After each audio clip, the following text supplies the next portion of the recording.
They handed me a termination slip during roll call, same day I marked 15 years in uniform. Rowan Hayes, Logistics 46, still remembers the sting of burnt coffee in a plastic cup and the weight of a patch no one could place. Ever been laughed out of the room only to be called back in silence? Every morning at 5:15 a.m., a figure walked across the misty courtyard of Silver Rock, always early, always alone. The base was still asleep. Gravel crunched beneath Rowan Hayes's boots as she moved past the shuttered mess hall and unlit barracks. Her silhouette was soft against the fog, sleeves rolled with care, collar squared just so. She carried no clipboard, wore no rank, just a faded patch on her shoulder that nobody seemed to recognize. Inside the supply wing, fluorescent lights buzzed weakly. Rowan unlocked the storage room, already knowing which inventory was missing. She moved through the rows of field kits, filling compartments by memory, saline gauze, tourniquets, always in the same quiet rhythm. By the time the flag was raised in the courtyard, she'd already recalibrated 2 malfunctioning radios and tightened a bracket on the South Comm tower. No one asked her to. No one noticed. Well, almost no one. In the dining hall, the scent of bacon and powdered eggs clung to the air. Cadets in olive fatigues joked over coffee, half awake, clumsy with their trays. Rowan entered quietly, poured herself a cup of black coffee, added 2 sugars from the counter, and sat in the farthest booth, her usual seat near the window. She folded her toast in half before biting eyes on the horizon, beyond the courtyard fence. Lucas Trent spotted her. A wiry kid with energy he didn't know how to use, yet he elbowed a fellow trainee and stood up. "Watch this," he said, exaggerating a rigid walk with locked knees and blank stare. "The ghost of Bravo Base." He mimicked a stiff salute voice, low and spooky. "Shows up, fixes things, doesn't talk, kinda spooky." The table erupted with laughter. One cadet offered, "I heard she sleeps in the basement, like under the mess." "Maybe she's a Fed," another whispered. "Like those types who vanish after training." From across the room, Rowan didn't flinch. She lifted her cup, sipped slowly. The window beside her caught the autumn light and reflected the outline of her patch, dark blue, stitched with what looked like a silver bird. When the cadets finally moved on, she rose, leaving her tray spotless. She walked over to the table Lucas had left moments earlier and set down a training manual beside his rifle. It was open to a bookmarked page, "Safety Lever Malfunctions, Inspection Protocol."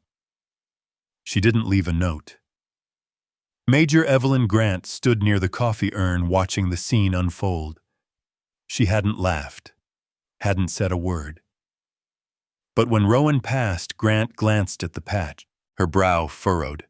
Later that morning, Rowan made her way across the training grounds. Instructors shouted instructions. Cadets sprinted, scrambled, ducked. Rowan wasn't supposed to be there. Logistics staff weren't needed on range exercises, but she paused at the edge of the fence anyway. Inside the shooting corridor, a cadet's rifle jammed. A sharp crack echoed, followed by a misfire snap. No one noticed except Rowan. She stepped through the side gate, calm and steady, and approached the rifle rack. Her hands moved quickly, checking alignments, spotting a skewed gas block. She made a single adjustment, then walked away before the range officer turned around. Lucas had seen her. From the far end of the field, he'd caught the entire thing, her silence, her precision, her timing. His smirk faded. That evening, Rowan stopped by Linda's diner outside the base gate. The place smelled of coffee that had steeped too long and lemon oil on the booths. She took her regular seat near the jukebox, ordered nothing but a refill, and left $2 on the counter. "She never tips less," the waitress muttered fondly, wiping her hands on a faded dishcloth. Back in her quarters, Rowan folded her laundry the way she'd been taught 20 years earlier. Hospital corners, pressed edges, shirts tucked into thirds. No one would see it, but she did it anyway. At the end of the hallway, Major Grant sat in her office scrolling through personnel logs. Names blurred past. Notes, dates, unit transfers, routine stuff. But then she paused. One file stood out redacted, mostly blank, but still listed as active on some ancient subdirectory. There was no photo, just a line that said, "Assignment undisclosed. Status embedded. Clearance Tier 7. Beneath that, a field marked patch symbol, handwritten Silver Hawk diagonal wing. Grant reached for a pen, circled the name she could barely read through the black bars. That patch. I've seen it before. Rowan never interrupted drills, but somehow nothing malfunctioned on her watch. The obstacle course crackled with kinetic noise boots on gravel barked commands, the low whine of a training drone circling above. Cadets moved in staggered lines beneath the Colorado sun, sweat forming patches down their backs. On the ridge overlooking the field, Rowan Hayes stood just outside the marked perimeter clipboard tucked under her arm, though she never wrote on it. Her eyes tracked movements like she was mapping geometry. Lucas Trent jogged by with a mock salute. Careful, cadets, the ghosts watching. His voice carried, but not loud enough to break decorum. The others smirked, remembering his breakfast antics earlier that week. He didn't notice the raised root in his path. Rowan did. Without a sound, she stepped forward, catching his elbow just as his boot caught the edge and his weight shifted dangerously forward. He didn't fall. Her hand steadied him briefly, then vanished, before he could even mumble thanks. Lucas looked back once, unsure what had just happened. Later that afternoon, a training drone, an older model with jerky stabilization, began its programmed sweep over the northern range. It twitched mid-air, hesitated, then dropped several feet too suddenly. Grant, standing with instructors, barely blinked before Rowan stepped forward from the shade near the comms trailer hand, already on the override console. 3 keystrokes, a flick of the failsafe, and the drone returned to hover stable as a hawk. She stepped back, blending into the edge of the trailer, before anyone could process what she'd done. Grant caught up to her 10 minutes later behind the field van. You trained on UAVs. Rowan didn't look up. Tech manuals and time. Right. Grant said slowly, arms folded. You've been here how long? Long enough to see 6 base commanders come and go, Rowan replied, barely louder than the breeze. That evening, Rowan sat in her usual corner at Linda's diner. It was 5:30 p.m., the pre-dinner lull when sunlight spilled low through dusty blinds and oldies played from a tabletop jukebox no one ever fed quarters into. Her coffee sat cooling beside an untouched plate of toast. Boone entered without a sound, slid into the opposite booth, with 2 napkins folded into precise triangles. He sipped from a mug he hadn't ordered. You ever stop saving people quietly? He asked, not unkind. Rowan raised an eyebrow, but didn't smile. Not quite. Boone unfolded one napkin, smoothing the edge like an old map. Used to know someone like you, he added. Captain Lena Black. Talked less than you, which I didn't think possible. Rowan looked down at her toast. The name passed between them and dissolved like sugar. Meanwhile, Lucas stayed late on base. He double-checked his gear for the first time since arriving at Silver Rock. He rewound cables the way he saw Rowan do it, mirrored the way she laid out her kit, precise, linear. No one taught him. He just watched. Walking past the storage crates near the vehicle bay, he noticed Rowan unlocking a panel. Her jacket shifted slightly, and he glimpsed the patch again, dark blue, weathered a Silver Hawk, with one wing tucked low. That night back in the barracks, Lucas pulled out his phone and searched for it. Nothing. No unit. No registry, no archived insignia. The military forms returned 0 hits. One old post referred to deep-tier patches as off-the-books identifiers. He stared at the screen for a long time. Across base in her dimly lit room, Grant compared a series of handwriting samples. One was an inventory log from a training crate last week signed RH. The other was from a recovered classified file labeled Operation Solstice. Most of it had been blacked out, but a single phrase written in the margin remained intact: hydration packs swapped for sand weights log before sunrise. The handwriting was identical. Lucas walked past Rowan on the quad the next morning. He slowed as he passed her. She was kneeling beside a field radio, eyes narrowed against the sunlight. "Thank you for that drone thing." She just nodded and kept walking. An anonymous complaint arrived with one sentence: the civilian interferes with tactical operations. The review hall at Silver Rock rarely hosted events worth attending. On most days, it gathered dust alongside thick protocol binders and unused flags. But that morning, a quiet current ran through the room like static. The air was damp, the wind outside pressing against the glass in slow waves. A carafe of lukewarm water sat untouched on the side table next to stacked paper cups and a crooked state flag. Rowan Hayes sat at the front. Not at attention, just present. Her shoulders were even, her boots still damp from walking across the courtyard in the gray morning. She said nothing as Major Grant stood behind the panel's table, flanked by 3 uniformed officers, with brows tightened by the weight of unfamiliarity. The first officer cleared his throat. "This hearing is convened per Base Protocol Section 7. Subject: non-enlisted civilian activity in tactical operation zones." He looked at Rowan. She didn't blink. Major Grant leaned in slightly. "Rowan Hayes, do you wish to offer a statement?" Silence. One of the board members scribbled a note. The room hummed with quiet disapproval, not outright hostility, just the tension of boxes not being checked. Then came the moment no one expected.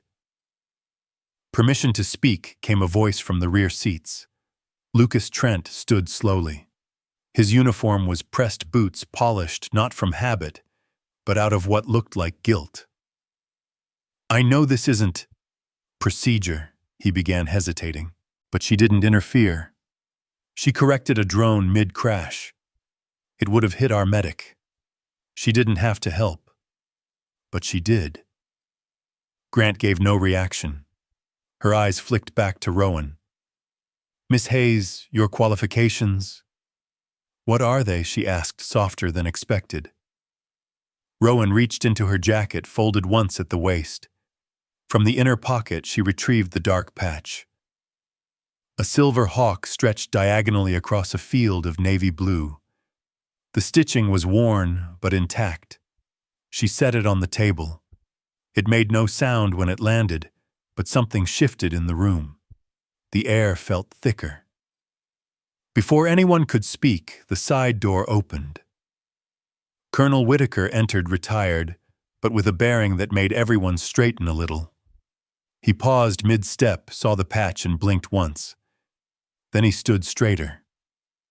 "That insignia," he said, voice low, "belonged to a unit we don't speak of in press releases." One of the officers leaned forward. "We'll need clarification." Whitaker approached the table, eyes never leaving the patch. There was a unit. Domestic exempt. Post-Vietnam era origins. Final Operation Solstice. No digital trail. All personnel burned from record after 2004. Grant inhaled sharply. "Operation Solstice," she said, barely audible. It was real. Whitaker nodded. Grant looked back at Rowan. Still silent. Still. The senior officer cleared his throat again. "Miss Hayes, do you want to respond?" Rowan picked up the patch, held it in her palm. Her voice, when it came, was unadorned. I made a promise to carry their names. That's all. No one spoke. Not the officers. Not Grant. Not even Lucas, who stood unmoving, eyes locked on the quiet dignity in front of him. There were no medals handed out. No applause. Only the sound of the wind against the windows and a long-held breath leaving Boone's lungs in the back row. Major Grant flipped through the file slowly. After a moment, she closed it. Dismissed with honor. No medal was awarded. No press release issued. But someone left a folded flag on Rowan's desk the next morning. It rested atop her logbook. Clean creases, the blue field with white stars facing up. No note. Just the flag. The room was still when she entered, her boots pressing lightly against the old floorboards. She stared at the gift for a long time before reaching for it. Her fingers didn't tremble, but they paused before making contact. The barracks felt quieter in the days after the tribunal.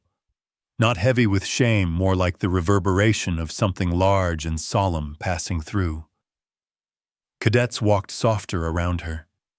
Lucas nodded instead of joking. Even the mess hall seemed to hush when she entered, like the base was exhaling slowly. That afternoon, sunlight drifted through Rowan's window in long gold bands. She sat cross-legged on the floor, a worn notebook open across her knees. Inside, cursive handwriting flowed in black ink, 6 names, no ranks. Each was accompanied by coordinates and a hand-drawn topography sketch, ridges, riverbanks, elevations. The corners of the paper were stained with age and memory. She turned to a page folded more than the others. A dried pine needle slipped out from the crease. Her mind stepped back. In 2011, the desert was cold at night, the kind of cold that cut behind your ears and into your wrists. Captain Lena Black bled onto Rowan's lap beneath a collapsed section of satellite equipment.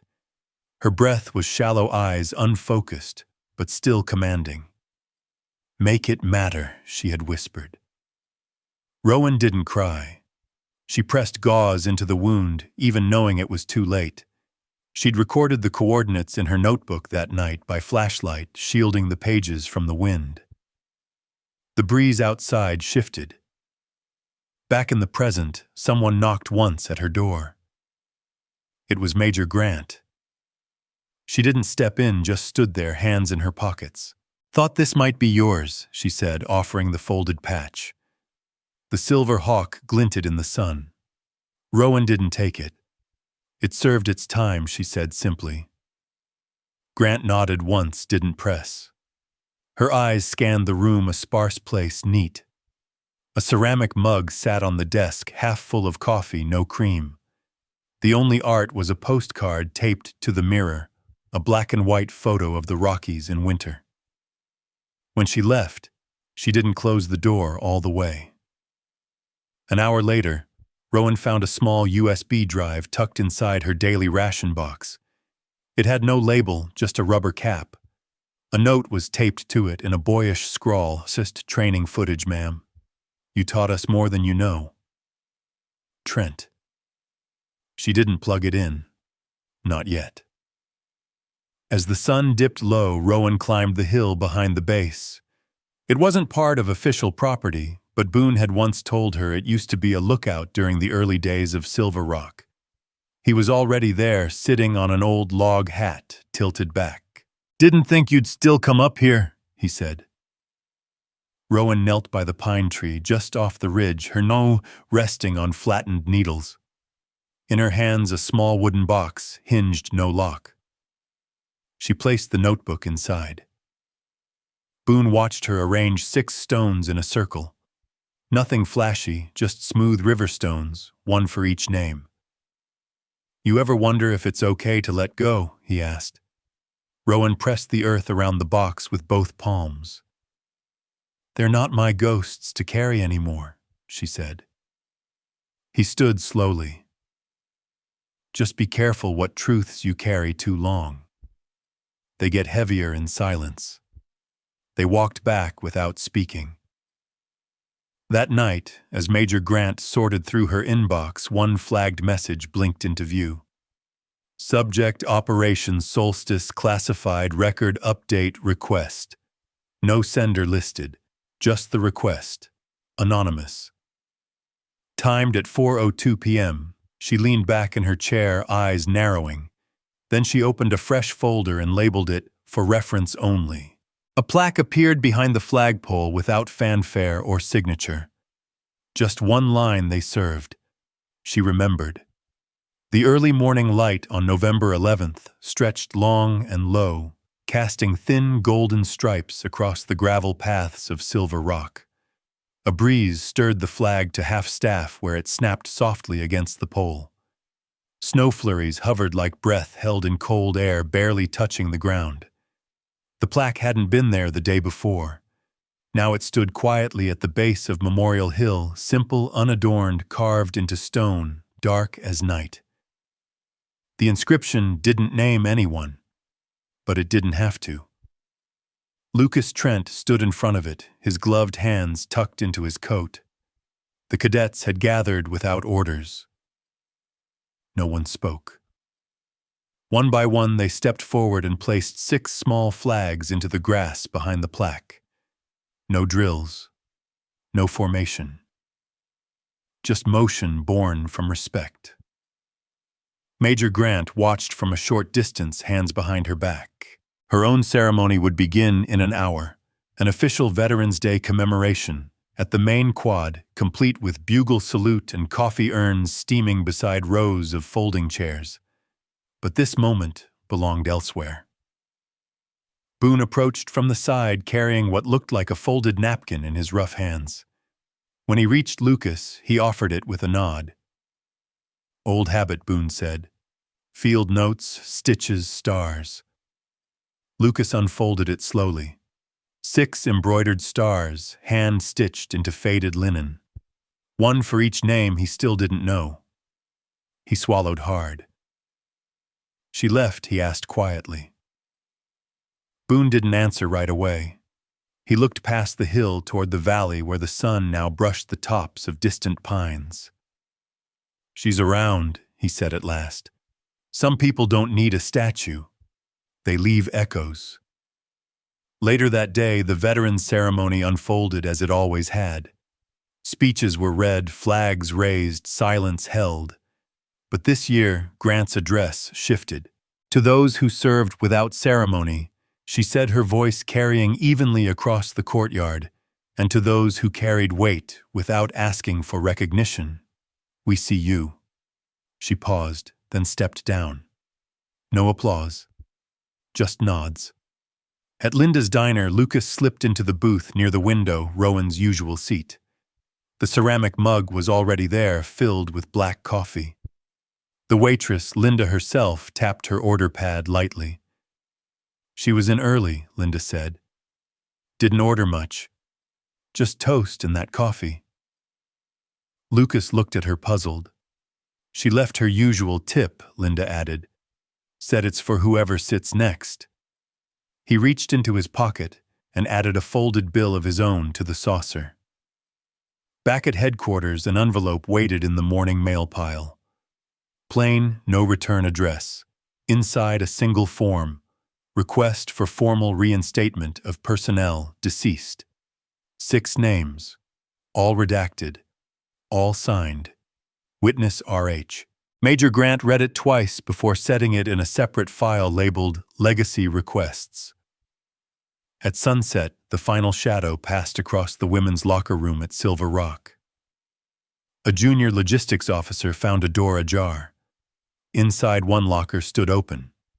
Empty, except for 6 perfectly folded towels, military style, each crease exact, and a yellow sticky note pressed neatly to the inside door. "Keep it clean. Keep it quiet. Keep it kind." No departure notice. No farewell speech. Just one line in the morning bulletin, Rowan Hayes. Duty status transferred. The font was the same as every other name, neatly spaced in the lower third of the printed sheet, tacked onto the hallway corkboard. Most cadets passed it without a glance. Some paused and looked again. A few tilted their heads. No rank. No new post listed. Just one word transferred. By the time Major Grant reached Rowan's locker, the hinges still squeaked the same.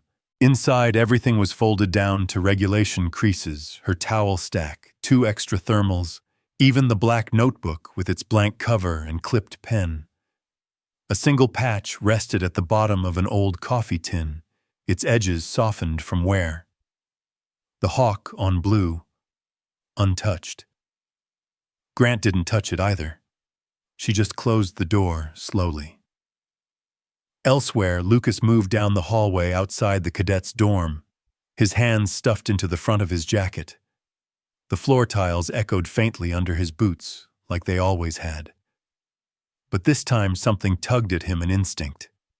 He stopped outside the small storage drawer near the shooting range's prep bench. There, stuck to the front with yellowing tape, was a sticky note in tight, slanted handwriting. "You've got good eyes. Use them for more than aiming. R." He stared at it for a long time. At Linda's diner, the ceramic mug still waited by the far booth, black coffee, 2 sugars already poured before the doorbell even chimed. Linda herself gave no explanation. The usual came out on its little tray, same toast, same folded napkin. For a week, the plate stayed filled each morning untouched until closing. Then, on the 8th day, a trucker passed through shaking snow from his coat. He sat in that booth by chance. "I'll take whatever she had," he told Linda, motioning to the plate being cleared. Linda just smiled and slid it back in front of him. Outside, the first hard snow of the season had started to fall. Major Grant returned to her office around mid-morning and noticed a small envelope tucked into her mail pile. No name. Postmarked Anchorage, Alaska. Inside a postcard. It showed a view of white-capped peaks and northern light above a cabin. The handwriting on the back read only, "Mission continues." The afternoon light dimmed early that time of year, and by the time Lucas gathered the new cadets for orientation, most of the training yard lay under long shadows. He guided them up the slope toward Memorial Hill, pausing by the plaque without saying much. Then, like he'd done it a dozen times before, he tapped a gloved finger against the cold stone. "You don't need a uniform to serve," he said. "Just a promise you don't break." No one asked what he meant. Somehow they understood. As days folded into weeks, the base returned to rhythm. A little quieter. A little neater. But something stayed etched in how cadets double-checked their kits, how they stacked cups in the mess hall, without being told, how they nodded to Boone even when they didn't know his name. On the next Veterans Day, the wind was sharper, the snowfall earlier. Morning light broke across the flagpole and shimmered against 6 small flags planted behind the plaque. No one saw who left them, but someone always did. She never asked for thanks nor left a speech behind, just folded towels, a patch and a tin, and habits that lingered like fingerprints on polished steel. In quiet gestures and unspoken traditions, Rowan Hayes changed a place without needing to remain in it. Kindness, when given without condition, ripples further than applause ever could. And often, those we misunderstand are the ones who carry the heaviest truths with the lightest steps. Like a lantern left burning softly by the window, a simple, quiet act can light the way for someone you'll never meet. So take a moment, look for the unseen hands, the folded notes, the silent gestures. If this story touched something in you, consider passing that warmth to someone who needs it most.